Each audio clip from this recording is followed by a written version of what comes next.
Hi, I'm Amy. Hi, I'm Lonnie. And you're adulting with Amy and Lonnie. I think that's the first time we got that to say. I think we did. I think we're getting there. We're getting there. Well, welcome to today's podcast. We're going to be talking about kindness and compassion. And this is the last series in a 4-part series of positive thinking. And this is going to get you to think about what you can do for others. And this is actually a win-win situation, because when you're reaching out to help somebody else, you actually get a benefit too that you don't even know, and that's not even in your forethought when you're stepping out to help somebody else. So we're going to go through some of this stuff and help you understand. We'll give you a few tools, and let's just get going. Why don't you go for it? I'm going to go for it. I'm going to preface it though by saying, when you're doing your good deeds, your works, your kindnesses, make sure that you've taken care of yourself first. You will hear me say this over and over again, and hopefully you'll never get sick of it, because it's a good reminder. If you're not taking care of yourself first, you have no business trying to take care of somebody else. You don't have anything to give. And when she's talking about this, she's not talking about coming from a selfishness. She's talking about personal care. Yeah. Personal care, not me, I. You need to really make sure that you're in a good place. Yes, exactly. Thank you for that clarification. That's exactly what I mean. Are you emotionally full? Mm-hmm. Are you financially full? Do you have time for that in your calendar? Those types of things. So, okay, jumping in. Let us define kindness and compassion. So compassion is genuine sensitivity and concern for the emotions of others. Genuine. And kindness are the acts of compassion, generosity, thoughtfulness, helpfulness, and consideration that are done with no expectation of reciprocity. You might recall we talked about that. I'm going to do this because you matter to me.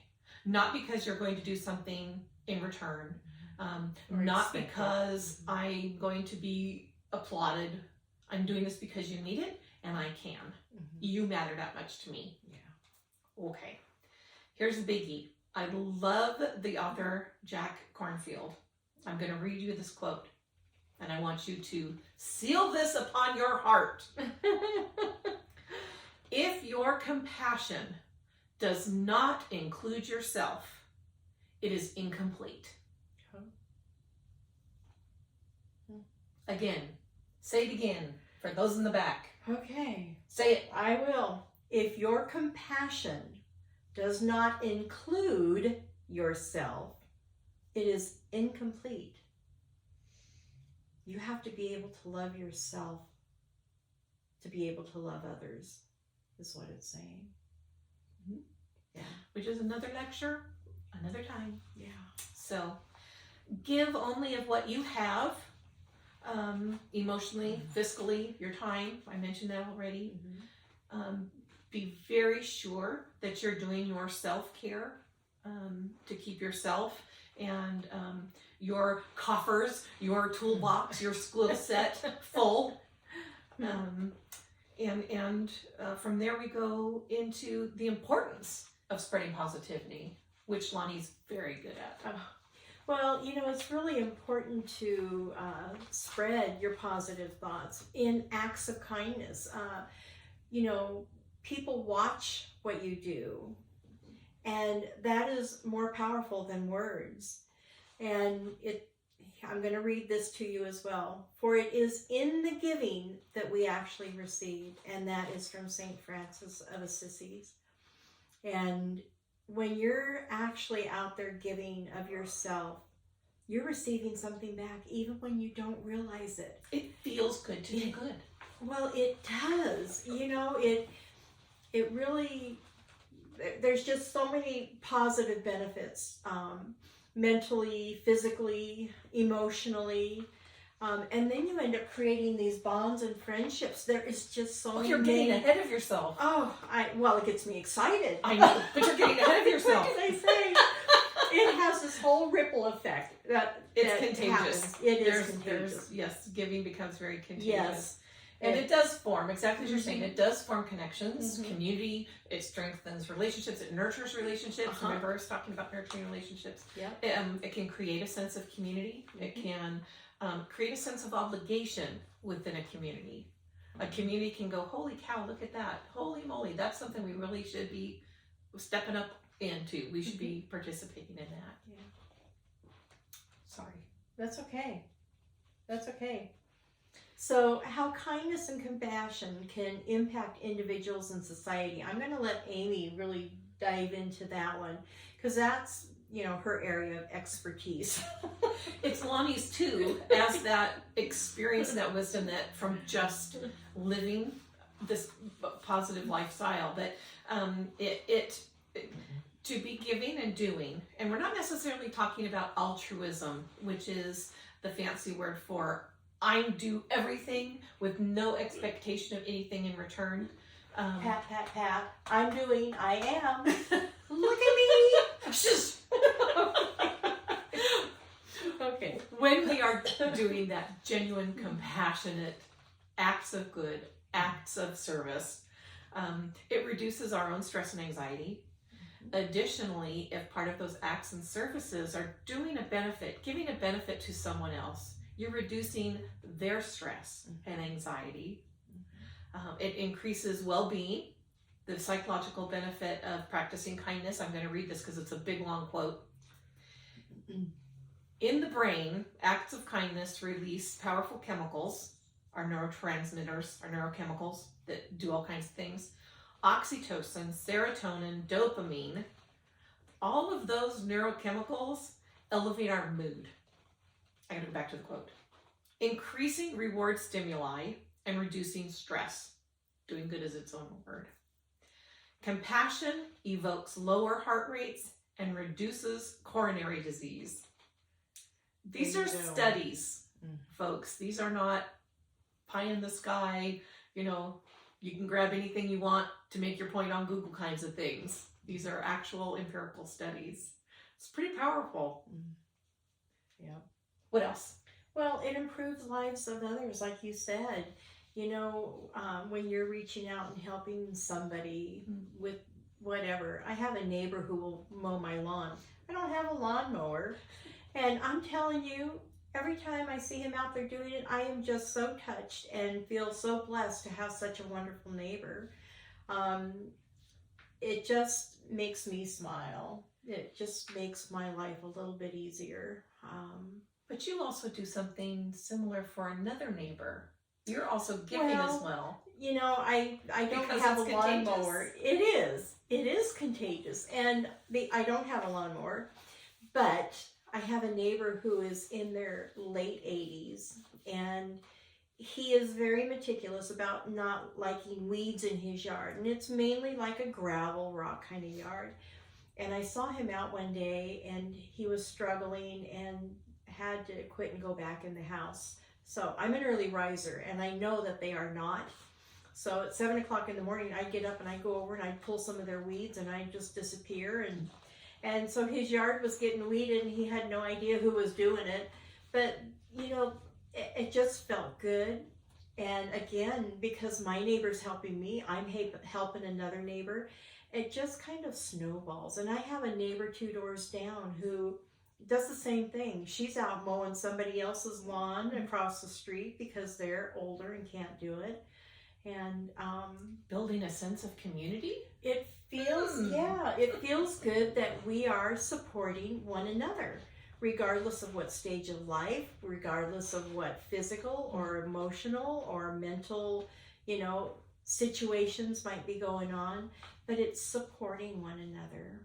And it's that, like we just spoke about too, what we model is often imitated. Just modeling that lifestyle is powerful. Yeah. Ugh. Well, and it brings about change. When people are seeing, like Amy was saying, when we're modeling, people are going to be watching, and guess what? They're more likely to do the same thing, which guess what? It starts a whole talk about ripple effect, and you can have a wonderful change in the world by just starting in your own little pond. Just start your little ripple in your own little pond and let it go out. I think of, when you share that, I think of several Christmases ago, I went to a local drive-through coffee place, and when I got to the window, you know, I've got my money ready because I know my order. I'm a creature of habit. Have my money ready, and she says, the gentleman in front of you paid. I had no idea who that was, and I said, well, take my money and apply it to the person behind me, and she just laughed, and she said, that'll be car number 13. Oh my goodness. Yeah. Wow. So, and I know that our little area isn't the only one that does that, but just you know, I was happy. I got to do something for somebody, and I forgot, but somebody did something for me. Yeah. You know, and it was just, anyway, there are many examples of, you know, charitable initiatives for giving and being supportive. One of my 4 mommies, my mother went to school, all through school, with the same little group of friends, and they still in their 70s are besties. It's hysterical. We do slumber parties. It's hysterical. But one of my 4 mommies, established prayer quilts. They get together and they will create a quilt, just a lap quilt, specifically for someone based on their need, their prayer requests, and it's turned into an international movement. Wow. And she started that because she cared about somebody and wanted them to know, I just, you know, I can't physically be there to love you and support you, but I'm holding you in my prayers. And isn't that a nice thing to hear? That I'm in somebody's thoughts, I'm in somebody's, you know, vibes, however that works for you. Another example of charitable works that you can find easily is the little girl who had lost a classmate to cancer and wanted to give teddy bears to kids on the cancer wards, and now you can find those types of outreaches everywhere. Locks of love, where you can give your hair to making of wigs. You know, all those things started very small. Anyway, there's a lot of them that are out there that you can volunteer with, and you know, Amy shared with me, which I didn't realize until today, that a lot of the schools for your senior graduation is asking the students to actually do a volunteer within the community, which I think is excellent because it teaches them to get outside of themselves. And but there's food banks, there's big brothers and big sisters, there's all kinds of, there's environmental volunteerism that you could do, there's animal shelters, social justice. Yes, there's senior centers, like we talked about earlier, neighbors. You were talking about Chamber of Commerce. Chamber of Commerce you can go to, and they'll have a list of different organizations that are looking for volunteers. So there's a lot of ways to be able to step out, and it might be a little scary at first, but the friends that you make, especially when it's like-minded. So find something that you really are passionate about or excited or want to learn about, and you're going to find like-minded people, and you have an immediate connection then, and it'll make it a lot easier and a lot more fun. Then we roll into, what if you want your acts of giving, your act of goodness, your act of kindness to be something a little larger than, you know, I'm going to go help feed the kitties at the Humane Society. There's lots of ways to get that message across, you know, develop your branding for that. We know there's all kinds of ways to establish social media campaigns, utilizing all the technological platforms. I don't even know the names of all of them now. I'm starting to feel like that old woman. And using those even just to spread positivity. You know, we see a lot of that. We see those motivational memes or, you know, Lonnie had a great thought about TikTok. This was great. There's a lot of TikTok challenges that are out there, and some of them are not so good. So I recommend that maybe find something that you like and believe in, that's positive, it benefits somebody else, and make it a TikTok challenge. and have them post on your TikTok, whatever, what it is that they did, and get something positive going and spreading around the world. Because that's really what we're in dire need of right now, is the positive, helping one another. And that could be a lot of fun. I'd love to see something like that. If I were younger, that's what I would do. But you know, we are at a time in our country where there's a lot of, you know, very hot topics, a lot of controversy, a lot of division. And one of the things that, stick with me, there is a nexus here. One of the things that I used to do when I worked with couples counseling was they often wanted to come in, and the first thing they wanted to do was list their reasons for being there. You know, well, so-and-so does this, so-and-so won't do that. And I, without fail, would say, stop. We know there's problems, right? We know there's problems in our country, in our communities, whatever. What's right? What brought us together? Yeah. What do we want to focus on, to fix, to keep, to fight for? And I would love to see you younger generations really dive in and grab hold of this whole positive, helping one another thing. I think that my heart would just fill with joy and pride to see you guys doing something like that. I'll take it one step further. Okay.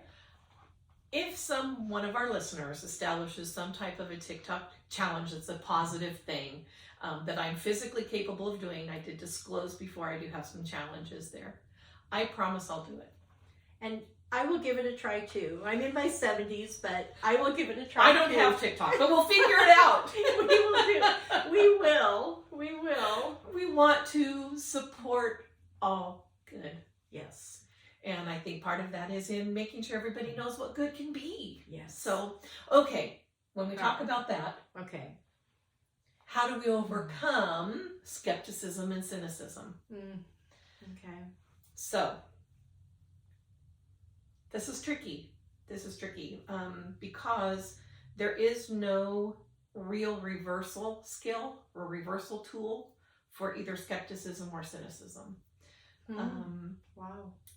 You just simply need to understand where that discomfort is coming from and attempt your own compassionate response to it. Skepticism is defined as it's an uncertainty. We use our skepticism as a survival skill, as a coping mechanism. I don't know what you're bringing to the table here. I don't know that I can completely trust what you're saying. I'm skeptical that you really want to do what you say you want. What do you want from me? Why are you hitting me up with this? Cynicism is the belief that others' actions are self-motivated. Okay, you're doing this because you want the likes. You want to go viral. You want the acknowledgement in the newspaper. You're just doing this only because it counts for your community service towards graduation. And that's not necessarily true, but you're not going to be able to talk them out of that. So don't talk about it. Don't talk. Do. Yeah. Do. Actions speak louder than words. Yep. What else? Oh, well, there are barriers to empathy and understanding. It could be like abuse or trauma that you've been through that creates a fear, and that's hard to overcome. But again, if you can do the positive self-talk and get yourself to make that first step, you're on the way to healing. You're on the way to recovery. That first step is the hardest, and everyone after that is going to get easier. So I want to be clear. You're talking about the barriers to our own empathy, Yes. to being able to step out. Yes. Okay. Yes. Yeah, and trauma and abuse can be a real fear there. Yeah. Make sure you have all the support you need for that. Yeah. It might not just be your social circle. It might be a professional stepping in to help you with that one. Exactly. I'm sorry. Please go ahead. I'm glad you clarified that. No, that's good. And another thing is the fear of criticism, being judged.